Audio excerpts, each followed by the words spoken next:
একজন ধনী ব্যবসায়ী প্রতিদিন বাজারে আসার পথে এক ফকিরকে ভিক্ষা দিত।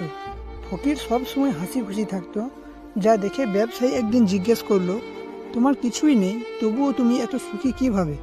ফকির মৃদু হেসে বলল, আমি যা পাই তাতেই সন্তুষ্ট। কম থাকলে কষ্ট করি না, বেশি থাকলে ভাগ করে নিই। সুখ আসে চাওয়ার মধ্যে, ত্যাগের মধ্যে না। কিন্তু আপনি আপনি কি সত্যি সুখী? ব্যবসায়ী কিছুক্ষণ চুপচাপ করে থাকলো।